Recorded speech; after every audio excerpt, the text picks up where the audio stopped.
like and subscribe.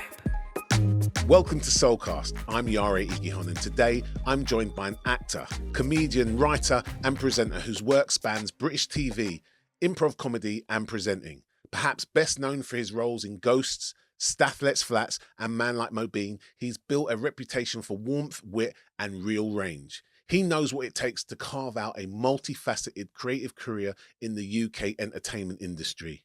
Ladies and gentlemen, please welcome Kiell Smith-Bynoe to Soulcast. Wow, great intro. Thank you very much. Thank you so much for doing this, bro, because it's like, you know, we started S.O.U.L in, 2013, 2014, and I think you were in a film in the very first ever S.O.U.L event. Yeah, I think so. Where's My Supermalt? It might be something like that, but you know what it was? Like, ultimately, I mean, we talked about a lot of your accolades in that intro, right? But probably the greatest accolade of your career was your S.O.U.L Impact Award. Yeah, I'm telling you that it was. Yes, tell me more about that. And the thing being that, and the reason that we gave that to you is because essentially you seem to be using your visibility, the love that people have for you as an actor, to just repeatedly help multiple people with their careers in terms of getting films away or getting attention for their films or making their films actually good or funny. Yeah. And that's like the amount of work you've done as a actor doing short films. And that's one of the first places I want to start with you, because it's like, what was kind of driving all of that at that point in your career? Because you did a lot of shorts. Yeah, I did. I mean, I came out of drama school in 2010 and I just... this was before drama schools were making sure that you left with the showreel. Yeah. So I just wanted to make sure that I had footage. And every time I'm telling people that I'm an actor, I want to have something to show for it. Yeah. Not like, oh, come to my show in 3 months' time. I want to be able to show you something right now. Yeah. So all of the sketches and YouTube shorts and things like that I was part of, that was all obviously because I enjoyed it and to have fun, but I also needed something for a showreel. Yeah. So I was putting things together like that, but also...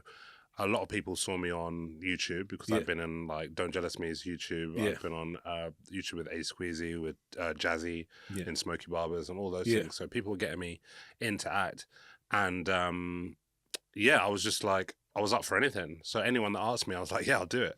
I wasn't even looking at the scripts really to check if it was good or not. I was just like, it gives me an opportunity to like get on camera and show people what I can do. And then I can start doing quality control later. Right. But I mean, I'm not saying that as in the stuff that I did earlier in the early days was bad, because I think I've always made quite good choices. But at that time, it wasn't really about the quality of the work. It was just about like being able to get on camera and hone my craft. Are you working with an agent to kind of make those sorts of things happen? How do you kind of organise that part of your career? Is this completely self-motivated at this point? Well, at that time, when I left drama school, I had an agent. Yeah. So we left and we did a showcase, and then agents come to the showcase and then they basically choose you. And in those days, you had your headshots like printed out and your CV, your acting CV, which didn't really have anything on it apart from the drama school plays. And the agent would just come and take your headshot and your CV if they liked you. And then they get in touch via that. And I remember after the showcase, we were all like sort of celebrating that we've done the showcase, because the whole 3 years has been building up to this. And someone comes over from the uni and says, "Okay, have you got any more headshots?" I said, "No, like everyone had 20." And they're like, "Yours are all gone." And it was a great feeling, because I was like, oh, all these agents are interested in me. And then I got an agent. I signed with the biggest agent that was interested in me at the time, which I thought was the right thing to do. It's just, you just go with the biggest name. But it turned out not to be right for me, and I was with them for 2 years. I only got one job out of it, and I sort of like faded into the background.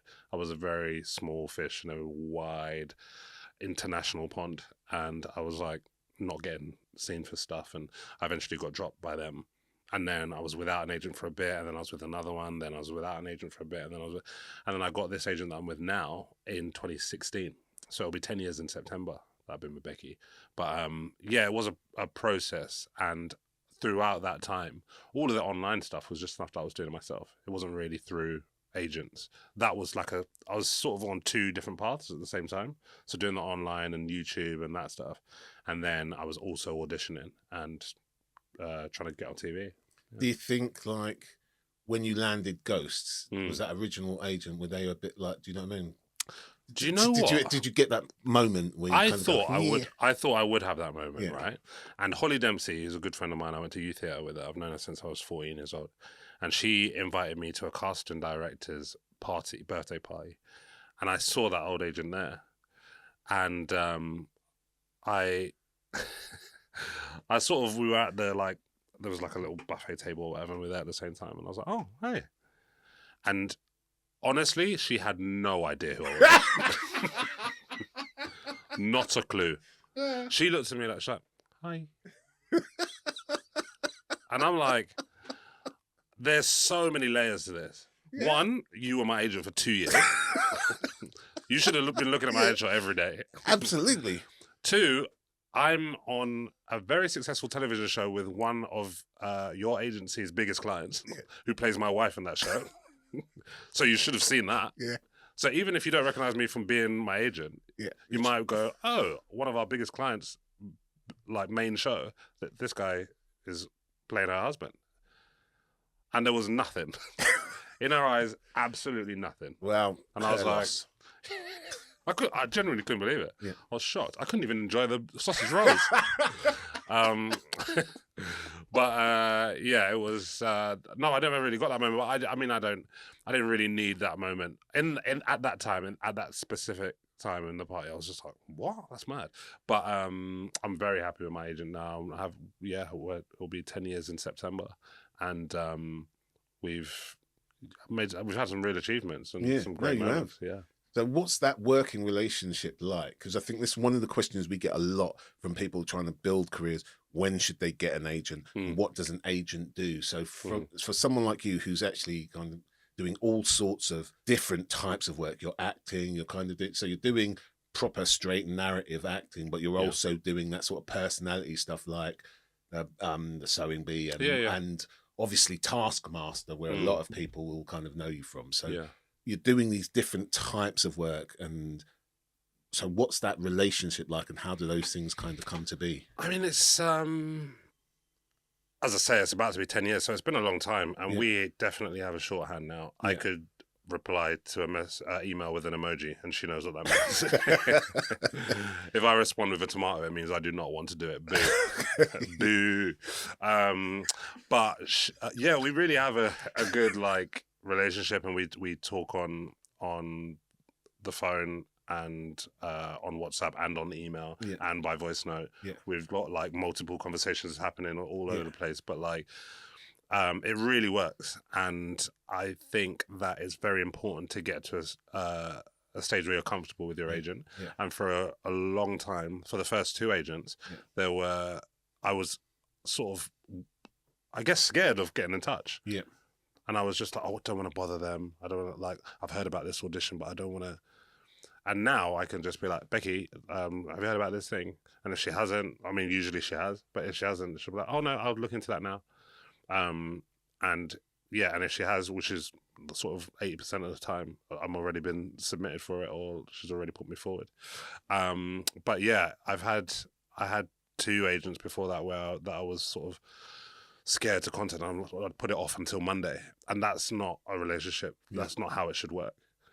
So what's your advice for actors, not necessarily young actors, but new actors who are building up their careers and maybe looking for an agent? What are the key things that have you learned about maybe putting that person in place for your team? I think just someone that you're comfortable with, someone that you can have honest and open conversation with. And sometimes you have to have difficult conversations. Sometimes they might want you to do something and you might not want to do it, or vice versa. And Becky and I had those conversations around sewing bee. At first I was like, no, why would I? That doesn't make any sense to me.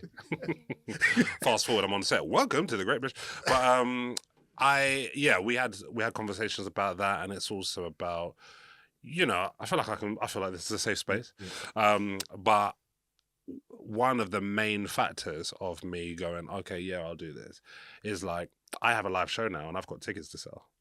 So I need to be visible. People need to see me doing what I do and like it. And BBC One is probably the the biggest platform that you can be on in the UK in terms of showing everyone you're skilled, and and visibility, and people going, oh, I'll see what he does live because I enjoyed what he did on the TV. So you've got to make decisions that are right for you, but you want to be making the decisions with someone rather than them being made for you. That would be my advice in terms of agents, but also make it clear what you want from the start. I remember having my first meeting with Becky in 2016 and saying, like, I want to do this and this, and she said, look, if you want to do live and you want to do theatre, then I'm not the go-to for that. There are a lot of people who are much well versed in theatre, and I've got some contacts and I'll do what I can, but it's not my forte. And when you've got that kind of honesty straight off the bat, not just because they're like, can't be bothered, but just being like, this is what it is. And if you really feel passionately about performing live in the theatre, then you need to go with another agent. And those kind of conversations are the ones that you want to have, not someone that's just like, yeah, we'll do that. We'll do that. Because I was with an agent for 3 days. 3? So when I left my second agent, I was going and seeing other agents, and I met an agent who, it was an insane meeting, but towards the end of it, she said, look, I want to put you forward for Hamilton, and I can't because you're not my client.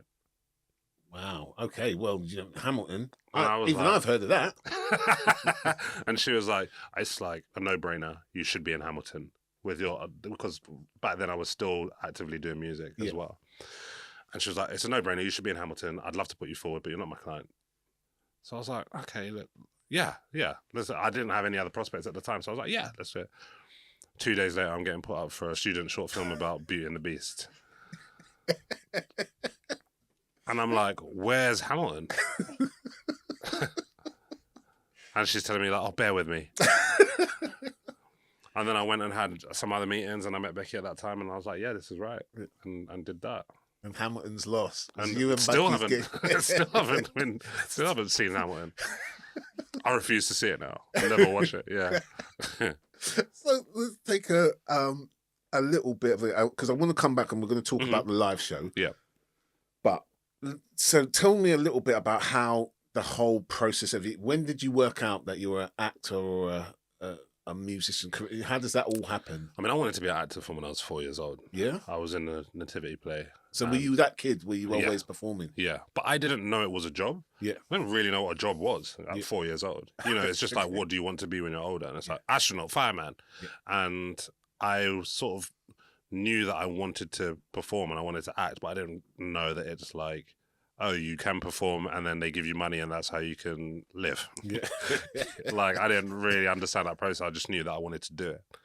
And so I did it whenever possible. I went to Saturday school for drama. I went to Sunday school, like church and stuff, but I was always doing like nativity and that sort of stuff. I was doing after school clubs. I wanted to be in youth theatre role from 10, and they said that you can't join until you're 11. And I was like, please. And I joined that at 11 and I was there till 18. And every opportunity that I had, all summer schools were all drama based. So every opportunity I had, I was. So it sounds like you didn't get any like sort of family pushback. There wasn't anybody saying, look, get a proper job. My dad wanted me to be a cricketer like him. Yeah. And then he saw me play cricket, and then he was like, "Don't worry about that. Don't besmirch the family name." Yeah. Tell me more about this acting thing.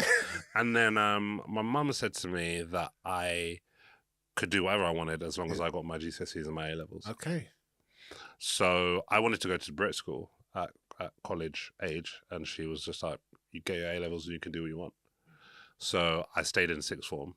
And then did my A levels, but then I went straight to drama school out of sixth form.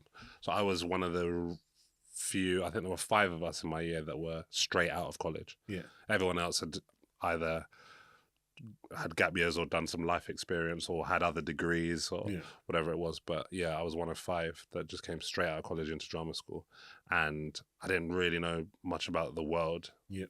But I was playing these characters, and I was playing dads and older characters and all of this stuff without really knowing what it meant, but I could just put it on. I could just perform. And then I started to get life experience as I was doing that. because I was at 18 and I'd moved out and I was at drama school and I was like getting invited to the pub. I didn't know what that meant. I thought that was just like a thing they do in EastEnders. I was like, pub? What's it? And then going to the pub and being asked what I want, and I'm like, Bailey's? I don't know.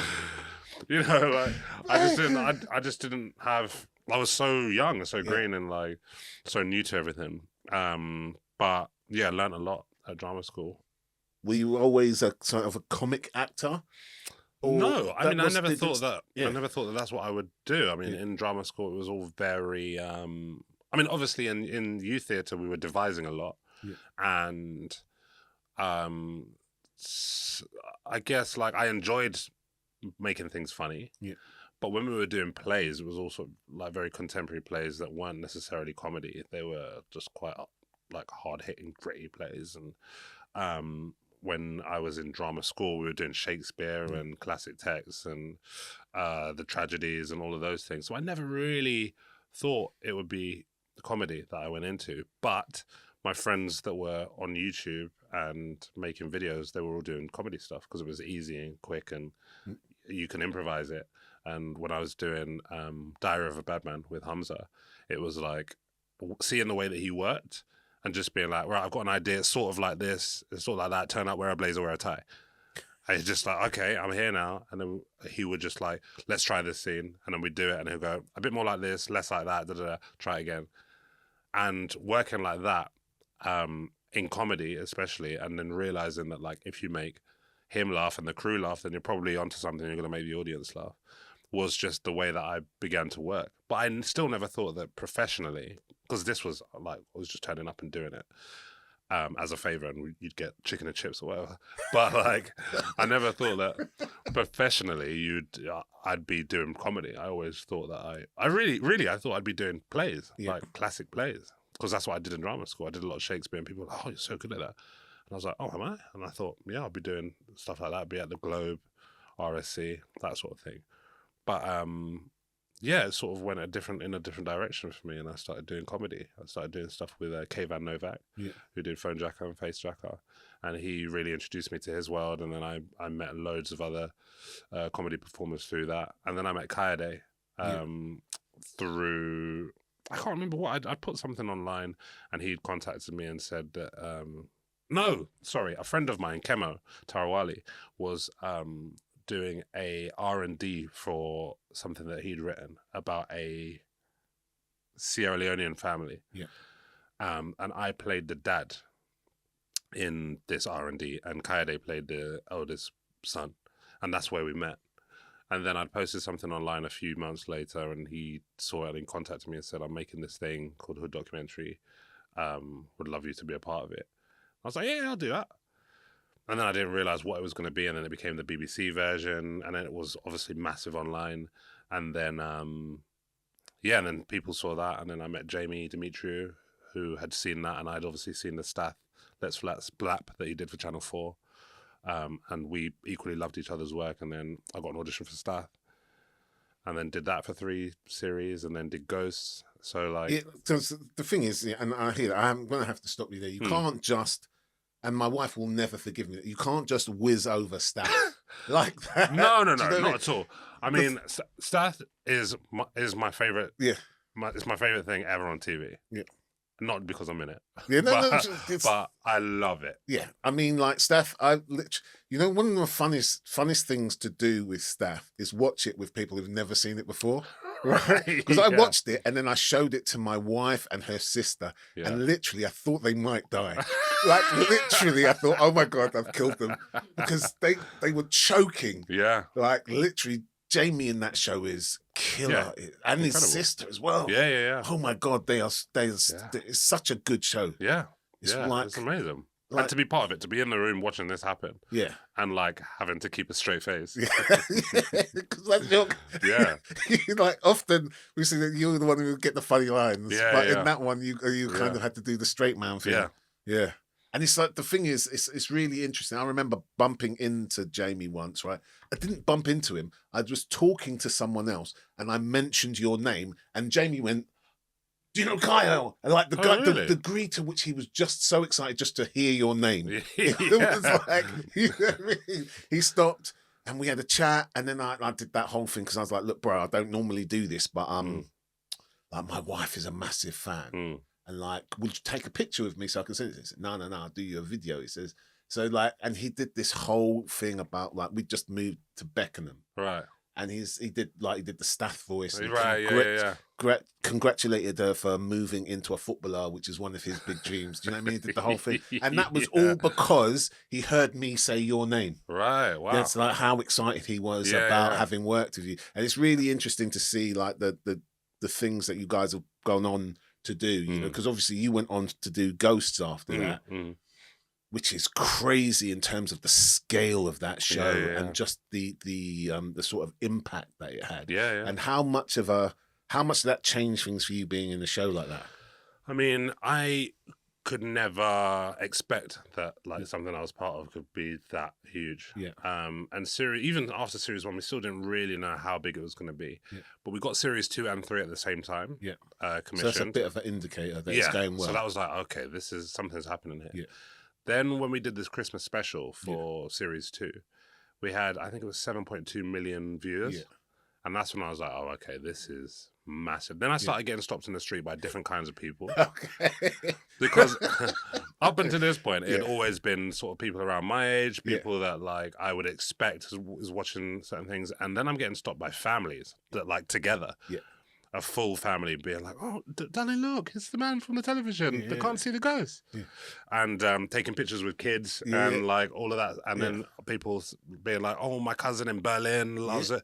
And all of that. And that was really new to me. That happened mainly only because of Ghosts. Because Stath had a cult following. Absolutely. And it got bigger each time a series came out.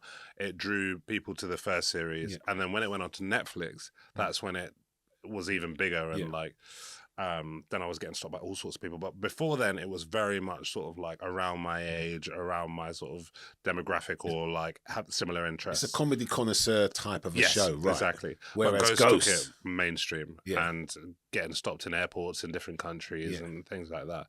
That's when it really took off. And Ghost is shown shown all around Europe, but it's also shown in America on HBO Max. It's shown on I can't remember what network in Australia.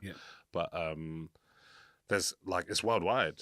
So it's really like opened other doors. And it also, for me, one of the moments that that was really weird for me was I went to a BBC thing in the one of those big buildings. I can't remember. I think it might have been the walkie-talkie. But I saw Geri Halliwell there. From the Spice Girls. Of the Spice Girls. Famously the Ginger Spice. And she said, love your show. Ginger Spice said she loved your show. I used to have her poster on my wall. Wow. So that moment hold on, let's not gloss over that one either. That's a major moment. Of all the Spice Girls. You had the whole Spice Girls poster, or you had a specific I had a Ginger Spice poster on my wall. Wow, okay. My mum would have preferred if I had a Scary Spice poster on my wall. I think potentially so do I, but okay. Ginger Spice, all right. Do you know what? We don't judge. Listen, and we don't judge. Yeah, Ginger Spice, okay. Yeah, and she said, love your show. And I was like, what? You know you've arrived then. When the people off the posters know who you are. I was thinking, I wonder if she's got my poster on her.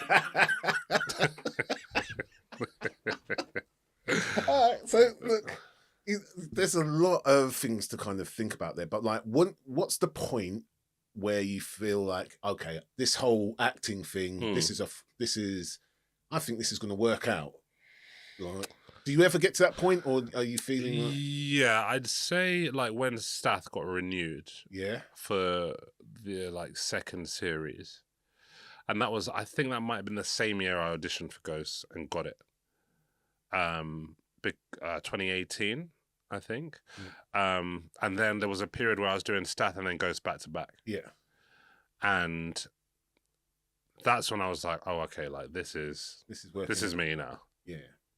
I'm not gonna have to think about like, oh, should I go back to music a bit, or should I try it? Because I always knew that I wanted to I wanted to perform. But there's there's times where, and I've always known that like I'm going to be an actor, whether it's like a really successful actor or an actor on TV or an actor in schools teaching people to stop bullying or whatever it is, I'm going to be an actor. But when I realized that I sort of like, I don't have to worry about where's my next job, like what am I going to do for, like, how am I going to pay this or that sort of stuff, when like the work was regular, when I had to start turning down jobs, that was around sort of 2018, 2019, and things were happening, and then we were talking about like 2 more series, because we got 2 and 3 together, and then we got 4 and 5 together. So I knew that I was working for the next 2 years. Okay. And there were Christmas specials as well. And then like other things started to come in, and then Taskmaster, and then and then when I did Dreamland, which is still one of my favorite jobs, but like I'm on different networks. It's not just Channel 4, and it's not just UK comedies. It's like Dreamland's a bit of drama, and I'm like, it's me and Lily Allen and Freema Agyeman and like proper actors, and not that the others aren't, but like, you know, it's not comedy. We're not just doing like, it's real drama, and where like Sky have a big sort of marketing budget, and they're talking about like putting your face on a side of a bus and things like that. And that's when I was like, right, okay, like I'm sort of, and I was also doing press at that time, and the things that the people in the press are saying is sort of like he's solidified his name in UK comedy and those sort of things. And that's when I'm like, okay. Yeah. So did you get yourself something? What was your thing where you kind of gone, I'm making it, and so I'm going to do this? You know what I mean? What was your thing? What did you indulge in? Oh, I got a nice little watch. I got so much nice little watch there. Yeah. When I moved into my, I didn't buy a flat. I was renting with one of my childhood friends, and we moved into Silvertown. Yeah. In Royal Docks, in 2020. And that's when I started, like, I'd never really considered like doing up a place and stuff like that, but I was like, oh, I could have this and I can have that. Yeah. And I could go out and get those things and not stress about it. Yeah. And that was a really good time, and just being like, okay, yeah, I'm a working actor, and you know, going out in the street and people, and that was around the time, like, I think Ghost really blew up in 2020, because Ghost is a sitcom about people stuck in a house together that can't go anywhere. The timing was perfect. Yeah. And people were watching that and relating and going like, oh yeah, my sister's like that, and I'm trapped with her, and those sort of things. And it really resonated with everyone. And then when people were allowed out, I realized that like everyone had seen this thing. And I went and did Death in Paradise, and I was like, I remember posting that on my Instagram, and it was linked to my Facebook. Yeah. And people that I hadn't spoken to in years be like, oh my gosh, Death in Paradise is my favorite show. I'm like, what? I've never heard anyone talk about Death in Paradise. Death in Paradise feels like it seems like a really horrific gig to have to. You have to go all the way to Guadeloupe. You have to go to Guadeloupe. Yeah. Sometimes you might only film for 4 days, but you have to stay for like 3 weeks. Yeah. No, and then you've got to stay on like in this resort where they've got like buffets all day and stuff. And then there's like the next beach along has got like a lobster shack, and then there's a burger thing. Yeah. And you just got to do all of that. But then you've got to have, like, you get sand in your shoes and all that sort of stuff. Yeah, not just shoes. But yeah, I mean, and then sometimes you have to take like your partner and say that it's your PA. And you have to do all those things. You have to do all that. Yeah, and then they're bringing you cocktails and whatever. Yeah. And it's sort of like, I just want to learn my lines. I just want to learn my lines, film this, and get back to London. You know, one of the things that I've always been intrigued with, and this is a little bit of a shortcut, right? Mm-hmm. But like, you're always, particularly when you have to do those those moments where you're going to get photographed, you're always very, very well turned out. Thank you. You know what you have like? I remember the day when you picked up your Impact Award. You had this incredible pink blazer that kind of wrapped around. That's exactly what I had. It was that's how good it was. I still remember it to this day, right? Yeah. And so I've always wanted to ask you, is that you? Do you have a stylist? How are you kind of showing up so fly all the time? That is me. No stylist. No stylist. I mean, I do use a stylist occasionally, but it's more for timing purposes. Yeah. Just because like I might have to get something to wear next week and I'm filming every day. But I really like enjoy picking out what I'm going to wear and thinking about it a bit too much, and then I'm late. Yeah. I mean, I'd say 95% of the reason that I'm ever late to anything is because I'm figuring out what to wear. Yes. There's nothing else that's stopping me from leaving the house. I'm just looking at something going, it's sort of a different shade though, isn't it? But I have Ashley Stanner, who styled me for S.O.U.L. Yeah. And anytime if I get given a budget for a stylist, I'll always get Ashley in. Yeah. But I do enjoy doing it myself. Yeah. So yeah, most of the time it's me. So what's your fashion poison? Are you a trainers guy? Are you a caps guy? What's like, do you have like, so people who are into this stuff generally have an like unhealthily large collection of something. I've got too many jackets. Jackets is your thing, yeah. Yeah, I've got way too many jackets. But recently, I just bought some trainers that I've been watching for maybe 6 years. Wow. So Off-White released the Nike Blazers, the Serena Williams Blazers that were orange, bright orange, and they got like turquoise laces, but you can swap the laces out if that's a bit too much. And I remember when they first came out, and they were like £94 or something like that. Yeah. And then within like a week, they were £1,000. Yeah. And then I've been watching them for years, and I remember at one stage I saw them for like 1,900, and I was just like, how am I ever going to get these trainers? Yeah. And I saw them recently on eBay, brand new, for like 361. Wow. Okay. Snap that right up. Absolutely. Have you ever tried like talking to like the costume designer on the show and saying, I think my character would wear yeah, and they're like, you're on a BBC comedy. I think your character would wear shoes from Aldi. Unbranded shoes from Aldi. Yeah. Yeah, that's not quite worked out so far. You know what? One of the things that I really loved seeing you do was branching out when you did Red Flag, when you're not just an actor now, you're a writer and a producer. Yeah. So what drove that in terms of you kind of making those steps into broadening what you do? Me and Kayode always wanted to make a sketch show. Yeah. We were working together from 2015 on HoodDocumentary, and then we did Enterprise together. Yeah. And he'll always send me his scripts, and I'll give him notes, and sometimes he takes them on board, and sometimes he's like, shut up.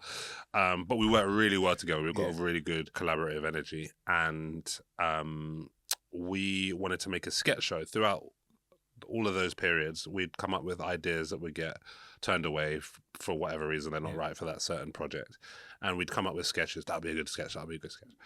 And we decided we wanted to make this sketch show. And when we were on Stath, I think it was series 2, Rupert Magendy was one of the supporting actors, because he's just a friend of Jamie's. So he came down for the day.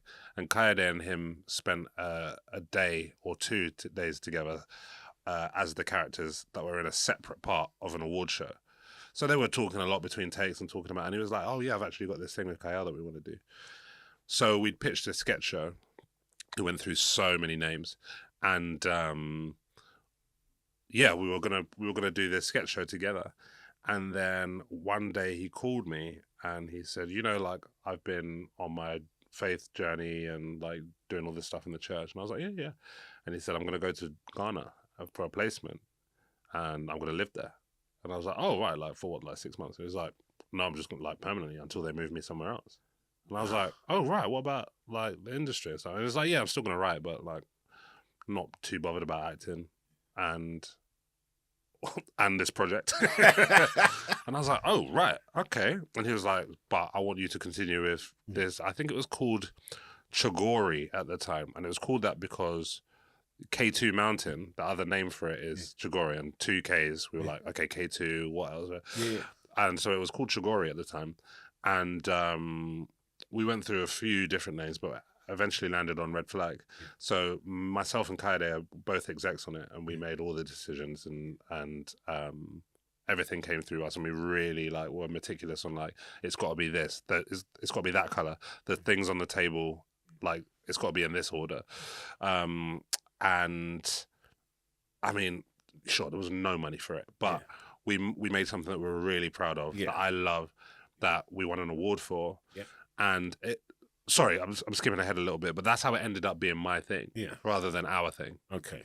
Because in its infancy, it was definitely the two of you. Yeah, double that. But then it became my thing, and he was, so even in the magician sketch in Red Flag, that's Kayode's voice doing that, and he did that from Ghana. Wow. And so he was still very involved in it, and it became sort of my project, or me fronting it. And yeah, I mean, I'm so glad that we got to do that, and I got to show the world that, like, there's that side of me. Yeah, the Conga sketch is going to be is a comedy classic. Yeah, Conga is great. But the thing is, and the thing that, like, I mean, I talk about Red Flag at least once every week. Yeah. And it came out in 2022. Yeah. And it was only one show. It was one. It was a blast, wasn't it? And nobody wanted to make it. And everyone talks about how much they love it, how great it is, and nobody wanted to make it. And Channel 4 said they weren't doing sketch. Yeah. BBC said they've already got their one sketch show, so they haven't got another. ITV weren't interested in the sketch at that time either. And there weren't really many other options. So it just sort of fizzled away. But I've been speaking about it recently, and I'm like, we've got episode 2 written that's been written since like 2023. And I'm determined to do something with it, even if I have to self-fund it. It's like, I want to make it happen. See, the thing that's quite interesting about Red Flag and lots of your kind of stories is that it seems like the networking part of being an actor is something that, you know, because you've got these kind of, you know, when we first met, it felt like you and Nathan Bryon, all the time, were constantly working together and everything. Yeah, and obviously you talk about Kayode. Forgive me, I missed his name out. But when we were the online thing, I sort of, when I was bridging the gap between the online and TV, that's when me and Nathan were really beginning to work a lot more, because I'd done the online stuff, then I'd gone to TV, then I wanted to go back to the stuff that I really enjoyed and being able to make it quickly and not having to wait 6-7 months before you see it out. Yeah. So Nathan was a perfect person to work with in terms of that. And then we also did like more TV stuff like Bloods. Yeah. And where we've got something in development at the moment, but like, and also he plays my best friend in Ghosts. Yeah. But yeah, like that was a really great relationship that I found, and working relationship in terms of like bridging the gap between things that I really love doing and also like the mainstream. Yeah. Yeah, Nathan managed to find that perfect. But that whole thing of network and that kind of address book, it seems like one of the most the cleverest things a kind of aspiring actor, writer, or producer can do is kind of work with you, because it's like you seem to kind of like people, you know, people work with. It seems like people work with you over and over and over again. If you think about Jamie, if you think about Nathan, and you know, so again and again and again. And I'm assuming that's because people like you, or what, do you bring donuts? What's your secret? Yeah, I got a back like a deal with Krispy Kreme. Anytime I turn up to auditions, I get 12 boxes. I think I've just like, I really love it. Yeah. And I think like every now and then you meet someone who really loves what they do. Yeah. And you can see it and you can feel it, and it spreads on a set. And I think it's just that. Like, I've always wanted to do it, and I'm like sort of living my dream. I'd like to, you know, do bigger things and more movies and get paid the American money, get paid what the American Ghost cast get. I'd love that. But I also just really love it. I really love just like turning up and making a thing. And like with my newest short, Date Night, that was a thing where we just turned up and did it, and no one got paid, but we all just like had this idea, and we brought it forward, and we were making it happen.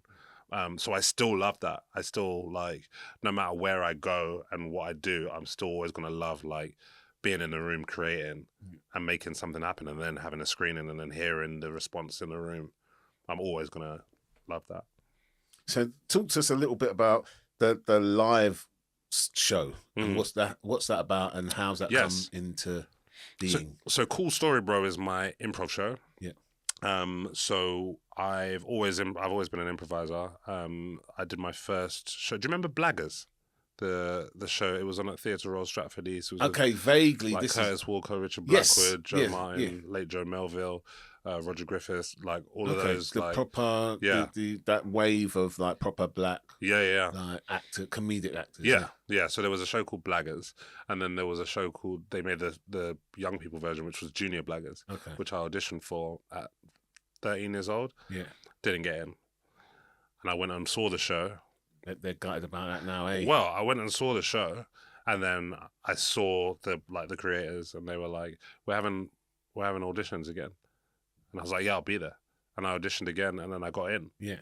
And then I performed at Jongleurs at 14, doing improv comedy, and loved it. And I've always done improv. I joined a group called Acting Up, which was with Ashley J and TJ, and then we did that, and we went on tour, and all of those things, like, I loved performing live, and I loved being in front of an audience, but I loved making it up and just not having to stick to a script, because I was doing that at drama school. I was sticking to a script, and I was learning Shakespeare, and I was doing iambic pentameter and all of that.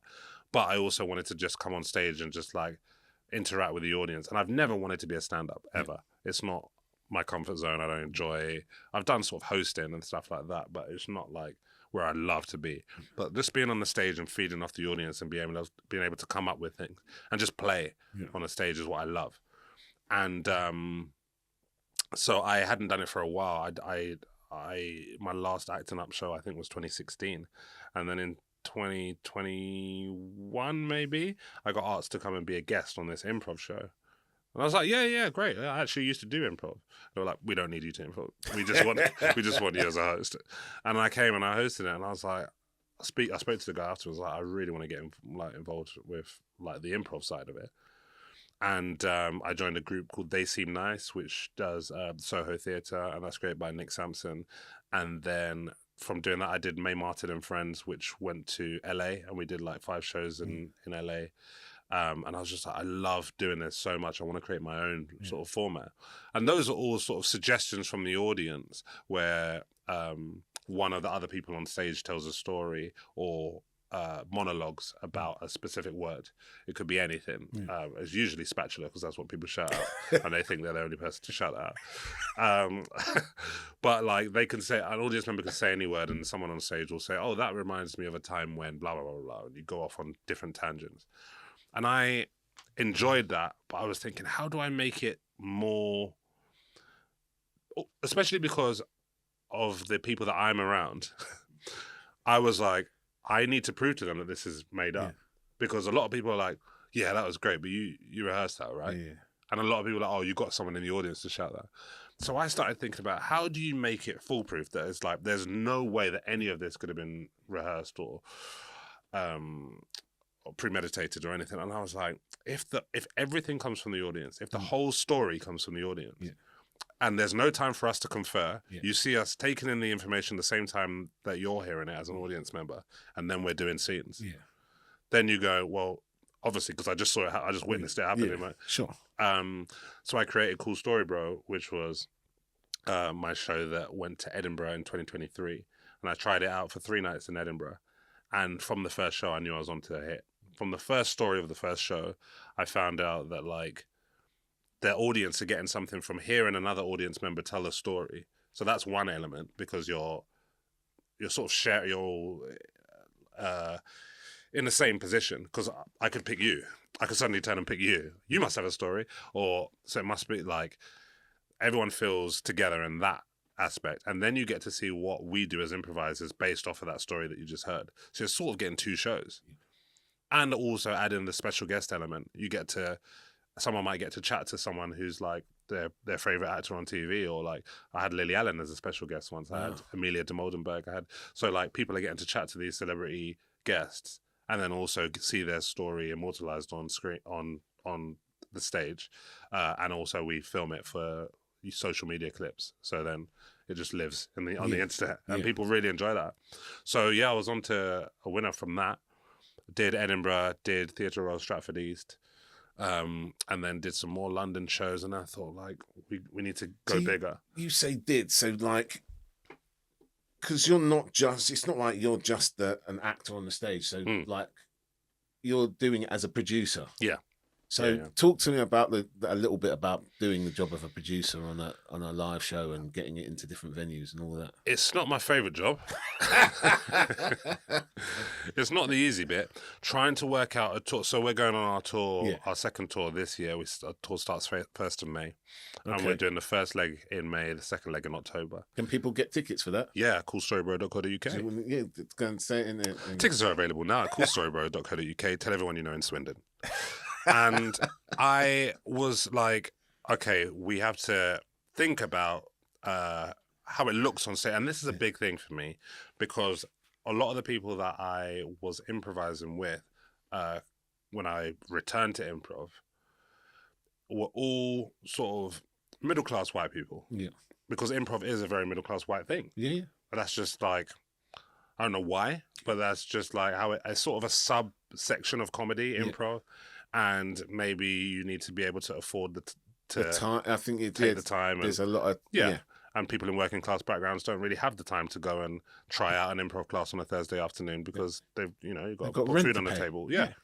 So that was a lot of the people that I was working with were from that demographic, but then I was also finding like working class people, and then I found like some other like ethnicities. I was like, they're great, and it's not like I'm just going out and seeking seeking the ethnics. Yeah. But I have been trying to like diversify the cast. And in that I've also found some amazing improvisers who are perfect for the show. Yeah. And don't get me wrong, there are improvisers out there that are great, but they're not right for this show. Yeah.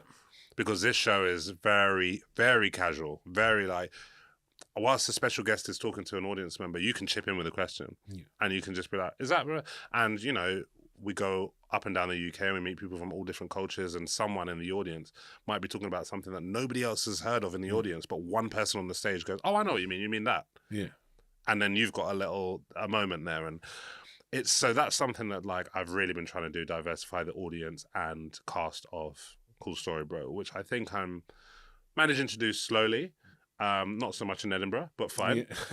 Yeah. But I mean, I still enjoy and everyone is welcome to the show. Yeah. Whoever comes, I'm like grateful that you bought a ticket and you came and sat down and you spent an hour or 2 hours with us. I'd love to just get it in more places for people that don't see theatre, people that have never seen improv before. Every show I do, I say, make some noise if you've seen improv before. Make some noise if you've never seen improv before. And the never seen improv before is always a bigger cheer because it's still new to people. Yeah. So I'm really enjoying just going up and down the country and going around and taking this to people and having people come up to me and say, I've never seen an improv show before, and me telling them they're not all like this because I've sat through some bad ones. Yeah. But I really think that like what I'm doing is fun for the cast and for the audience, and I'm loving doing it. So the hard work that goes into producing is rewarded when someone comes and tells me. I mean, I got a message on Instagram the other day from a guy who said that he lost his mum 2 weeks ago, and she had bought him the tickets for the show, and he wasn't sure if he could go because he was like, how can I go? And it's just he felt guilty for coming and laughing at something. And he was like, I decided to come because she bought me the tickets, and I'm so glad I did because it like made my evening. And it reminded me that there was light in the dark times. Yeah. And things like that are just like priceless. Yeah. It doesn't matter how much like blood, sweat and tears goes into like trying to organize a show. When you get something like that, you go, it's all worth it. Yeah. So that tour, so you're going to do like how many dates, or what's the scale of the tour you're going to do with it now? We're doing 10 dates in May, only 10 because I've got to go and do String v Spitter in Malta in the middle of your life sounds horrific, bruv. I mean, how do you cope? Honestly, Malta. Yeah, they want us to do some shows in Malta and take a couple of days there. And they said we can jet ski and they'll pay for it. Jesus. You got to be careful, man. The haters are coming for you, bruv. Honestly. Yeah, no, I mean, we're not getting paid to do this show. They're flying us out and they're putting us up, and we're doing the show. And they said they'll show us Malta, which is amazing. Yeah, so absolutely. I'm getting a chance to have a little break in in the middle of the tour and do that and come back slightly more tanned. Yeah. And then we're doing 3 nights in Edinburgh. Yeah. We're doing the 20th, 21st and 22nd in the Grand in Edinburgh, which will be the biggest venue we've done outside of London. Yeah. So that's really exciting. That is 750 seater is I mean, we started out in a 260 seater, which was a big risk for a show that no one knew. Yeah. But people came because Ghost, Taskmaster, Stath, Let's Flat. Yeah. And then it's just grown because it's a great show. Yeah. And we did Soho Theatre Walthamstow, which is 960. We sold that out twice. And we're doing it again in October. So the October leg of the tour is a lot more dates. But really exciting stuff, and just like bringing it to new people and new places is so much fun. Yeah. Yeah. So that's in terms of that's what you're going to be doing immediately. Mm-hmm. When are we going to see you on screen again? When are we going to see you on? Well, we're shooting the Ghost film at the moment. The Ghost film. Yeah. Oh wow. Shooting Ghost the movie right now. So this is one of my rare days off because the schedule is jam packed. So we're very grateful that you kind of squeezed us in. Yeah, of course, every time, man. And yeah, we're shooting the film at the moment, which is like incredible because we did 5 series and then it ended, and it very publicly ended. Yeah, and a lot of people were very sad about it, and for those same, like I say, the families that came up to me were coming up to me going, "You've made my kids cry." It's easy. They like how it switches on that. Exactly. That whole thing is like, no, that was great, but now, and we'd sort of said goodbye to it. Yeah, and so it's weird to be back there, but we are back there now, and we're having a great time. We're shooting the movie, and apparently it's meant to be out in October. Yeah. Which is this year? Yeah. Wow. Yeah. That's a quick turnaround. It really is. Yeah. So, apparently that's the plan. That's what it said on the press release. So it must be true. I saw it on the internet, so it must be true. Yeah. But yeah, I'm really happy about being back there and doing that and bringing that character back. Yeah. And remembering that I can't look at the other actors because I can't see them. So that's really fun. But that's what I'm doing at the moment. And then I did a Christmas film last year that'll be out this Christmas called Merry Christmas Aubrey Flint with John Bradley West and Sophia DiMartino and Richard E. Grant and Celia Emery. So that's really exciting. And then I did a film called Wicker that we shot in 2024 with Olivia Colman and Alexander Skarsgård. And that was a real moment for me, being on that set and just looking around and like Peter Dinklage and Elizabeth Debicki and just being with these like amazing actors. And I got that was a straight offer, and that was a straight offer because they'd seen me on Taskmaster, which isn't even acting, but they'd seen me on Taskmaster. They watched it. That it's Alex and Eleanor are a writer directing partnership and also married. Yeah. And they had watched me together on Taskmaster and then looked up what else I've done, saw a red flag and thought, oh, this guy can act too. Yeah, okay. And then they put me in their movie. And I just had one Zoom with them where we spoke about the character. And they were like, yeah, we'd love you to do it. We haven't cast your wife yet, so do you know anyone that you'd like to play your wife? And then I picked Emily, who's one of my close friends who's also an improviser. She's also in Kool Story Bro. Yeah. And I was just like, she's perfect for this role, and they auditioned her and gave her the part. And it just worked out. It was just like, it was great. And I spent 5 weeks in Budapest filming that, and we were in almost every day, and I had these like mutton chops that I'd have to wake up early and they'd come and stick those on at like 5 a.m. And I just had a great time, and it was incredible. And I went and saw it at Sundance this year. It premiered at Sundance, and I saw it on the screen at the same time as everyone else for the first time, and just loved it. I'm so happy to be a part of it. So that's coming out at some point this year as well. So there's a few bits coming out. It's been a while since I've done some TV stuff. Yeah. But hopefully something soon. It's been really brilliant to have you here on the show. It's incredible to kind of hear all your stories and to see the things that you're going to be doing next. Hopefully we'll see you at S.O.U.L Fest if you can fit it in this September. I'd love to, yeah. Yeah, so everybody, Kiell Smith-Bynoe here on the S.O.U.L Cast. Like and subscribe.